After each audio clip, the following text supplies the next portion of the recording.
Est-ce que c'est béni? La scène est la suivante. Il y a une grosse coulée d'eau sur le sol. Les Rangers d'Elmwood en sont trempés. Mais plus son regard s'élève, plus sa gorge se noue.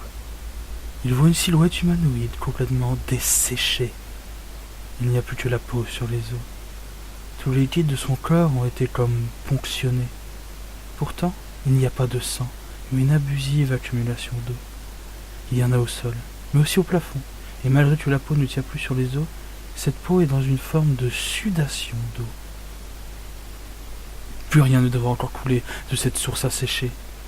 La silhouette est soutenue par une corde, qui servait certainement à ce que le vieux béni se pende, pour une raison ou une autre. Pauvre homme, il était finalement si triste et voulait partir en silence.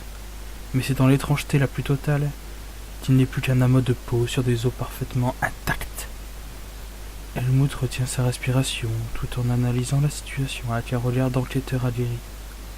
Cette situation est inédite et inadaptée pour le lieutenant, qui recule de quelques pas et sans fermer la porte, il accélère sa retraite pour retourner à son véhicule, mais à ce moment précis, la flaque qui est au sol semble bouger. Tout d'abord, l'eau prend forme de plus en plus, et c'est une créature aqueuse qui se présente devant Helmut.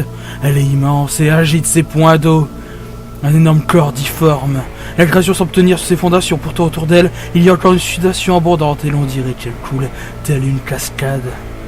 La créature fonce sur Helmut avec une précision fulgurante. Le policier n'a qu'un faible réflexe et se jette à l'écart de la palte du cou. Il court à vive allure, et en ne se retournant qu'une fois pour vérifier la triste fatalité de sa bécane. La créature doit broyer le véhicule d'une unique et violente pression. Helmut continue de courir, puis il se retourne une seconde fois et sort fébrilement son pistolet de son holster. Il tire de coups de feu. Les deux traversent l'entité d'eau et se perdent dans la nature en arrière-plan.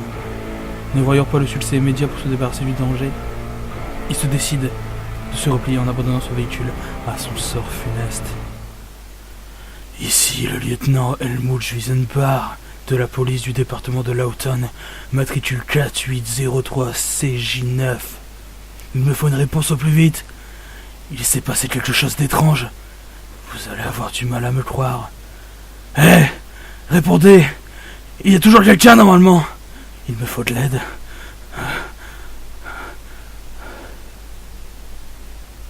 Le policier fait tomber légèrement sa radio sur la table.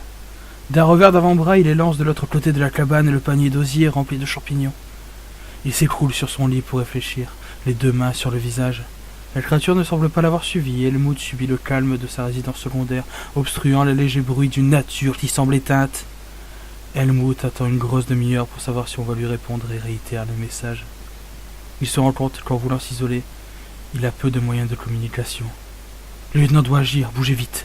Un danger comme celui-là, malgré l'inconnu qu'il procure, doit être évité. Helmut doit et veut en savoir plus. Il sait qu'il y a une pharmacie, un peu isolée, mais assez grande et pleine de ressources avec un gars sympa, pas très loin. La partie civilisée la plus proche, mais la plus inconnue. Helmut hésite entre aller au commissariat de Lawton ou aller voir si tout va bien pour son frère Gunther, sa belle-sœur Pila et sa nièce Bianca. Le policier déduit avec la gorge nouée que tous ses collègues ou toute autorité proche ne doivent plus avoir de moyens de communication. Ou pire. De plus, l'instinct familial d'Helmut le fait se dire qu'il doit aller à Lawton avec l'objectif de mettre en sécurité sa famille. Sa réflexion est agrémentée par un verre de whisky, d'un goût assez sobre et classique. Il prépare son sac de survie assez léger mais avec l'essentiel pour quelques heures de marche et il abandonne sa cabane. Il y a une heure exactement, Helmut a quitté le confort de sa cabane de vacances pour aller retrouver sa famille à Lawton. Il ne se montre pas pressé, malgré qu'il n'a reçu aucune réponse de ses collègues du département de police et qu'une créature faite d'eau a attaqué et tué son voisin.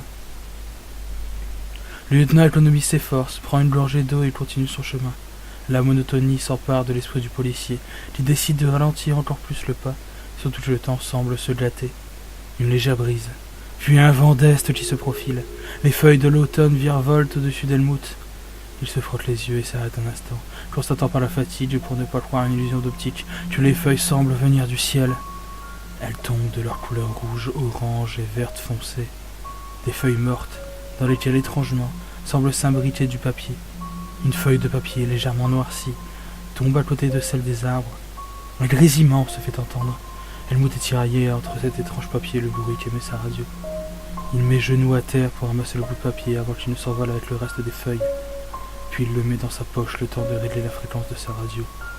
Il tourne le bouton, extrait l'antenne, et faiblement, il entend quelque chose. Nous sommes formels. Météorite. Formel. Cratère. Oklahoma. Météorite. Ces mots attisent la curiosité mais aussi l'effroi chez le lieutenant. Je ne sais que faire de ce message, à part essayer de savoir où cela peut émettre. Il se résigne à ne pas trouver d'interlocuteur et il continue à marcher sur le sentier vers Lawton. Helmut prend le papier qu'il a récupéré et le lit tout en continuant son parcours. Le papier affiche un texte écrit de façon manuscrite.